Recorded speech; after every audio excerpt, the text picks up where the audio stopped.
Nënkryetari i Partisë Demokratike Oert Byllikbashi në deklaratën e sotme para gazetarëve foli për një situatë shqetësuese, që sipas tij rrezikon të cënojë të drejtën kushtetuese të votës për qindra mijëra qytetar. 466.000 shtetas shqiptar që jetojnë brenda vendit nuk posedojnë dokument identiteti të vlefshëm, gjë që i përjashton praktikisht nga procesi zgjedhor, tha ai. Ai akuzoi qeverinë për diskriminim, duke theksuar se vlefshmëria e dokumenteve është zgjatur vetëm për emigrantët, ndërsa qytetarët që jetojnë në Shqipëri janë lënë jashtë këtij vendimi. Sot janë 466.000 shtetas me drejt vote, të cilët nuk kanë një dokument të vlefshëm identiteti, as letër njoftim, as pasaport.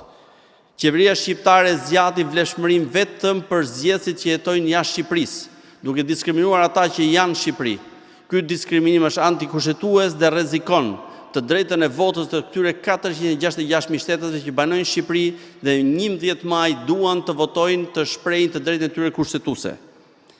I kërkojmë qeverisë që pa vonesë të nxjerrë akti normativ dhe të zgjasë vlefshmërinë e dokumenteve të identitetit vetëm për arsye zgjedhore që këta shtetas më 11 maj të kenë mundësi të votojnë. I kërkojmë Komisionit Qendror Zgjedhjeve si organi suprem në mbarvajtjen e zgjedhjeve që ta kërkojë këtë me forcë pranë qeverisë në mënyrë që këta shtetas kenë mundësinë që të votojnë.